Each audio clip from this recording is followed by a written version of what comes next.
Hello guys, hope everybody's doing okay. Here's a quick update of the Co2 expansion project. And real quick, you notice the Franken rotor, the frame will be very similar to the previous build. All I need is a 12 by 24 cutting area before I take apart the big guy back there for the 5th time, I think. The only difference between this frame and this frame is the way I just choose to fix these 20 by 80 main extrusions. And you will notice the one on the back of the machine is positioned in 90 degrees. Turn just to increase a little bit the inside space of the frame, but everything is looking all right. I also extend the gantry. Remember when I show you guys the dry run of the motion system outside of the frame? Now is 200 millimeters longer. As you can see, I have to extend the shaft. Very easy to do. And I got the 700 millimeter linear rail from whatever Chinese companies from Amazon. These linear rails, Invert Tech, I think is the name, is the best counterfeits that you can find. If you go with a cloud raid, believe me, you have to disassemble the whole thing and try to make it work. They are crap. Normally, if you're gonna buy a real original rail like this long, it will cost you around easily like 135 bucks. And short ones, like 500 millimeters one, it will cost you like 78 to 80 bucks each one. So you will need 3 of those. And believe me, I just testing this wheel gantry system, the wheel cart from Open Builds. And I already touched the motion. I like it. Remember, on the y-axis we don't have this crazy motion doing engraving, just very tiny steps on it, so I think it will work.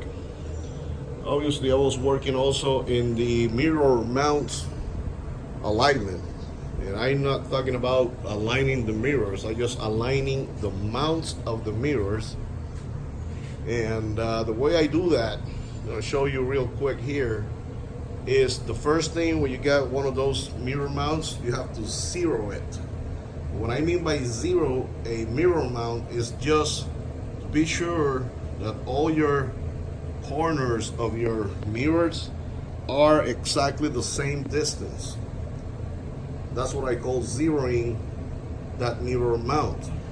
Same thing here on the second mirror, zero those, and then after that align those mounts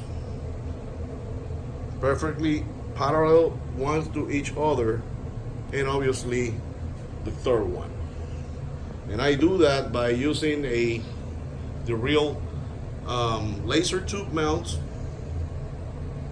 and the real laser tube diameter, and I 3D printed exactly the same size of the tube, outside diameter of the tube here, and a 12 millimeter hole here to fit a laser pointer like that.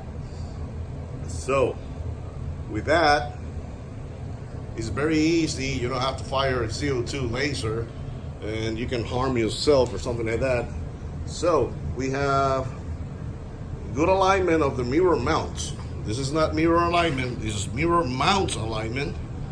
If you can see here, we're moving back and forth, the whole gantry back and forth. We don't have any lateral movement or any vertical movement, and that means that your mirror mounts are well aligned. Same thing with the other guy here. Now we have the laser pointer of the extend back there, and moving the gantry all the way. We have good alignment, but right here you will notice something. I'm moving this guy all the way here, and you will notice like a slight vertical movement, no lateral, because here I adjust the lateral adjustment from this guy. So that is already taken care of. But now we have vertical movement for almost a millimeter. So what that can be is very easy. And I think these guys build these things to be very pitch one to each other. You will notice that there's a slight uneven thing here, and I have to shim by only 1 millimeter this mount right here. So I need to cut like maybe 3 or 4 cardstock paper spacers, and I will have the correct amount to make this thing to work the way it should be. But right now, all of them are real aligned, and I hope you guys try to use this if you're going to build your own machine or working on your current machine, because you don't have to fire a CO2 laser. You can remove the tube, put something like this, and be sure all your mirror mounts are in the correct position. And I keep you posted for the next ideas, you guys. I think I'm gonna have this thing done for maybe in a week. Kind of lazy on these days off, and it's kind of cool. 12 by 24 cutting area, C table. Maybe one motor on each drive, lead screws, because I need to lift one guy back there that weighs like, I don't know, 20 pounds. I will try it. I don't know. Let's see what happens. I keep you posted, guys, and very easy to do. See you around.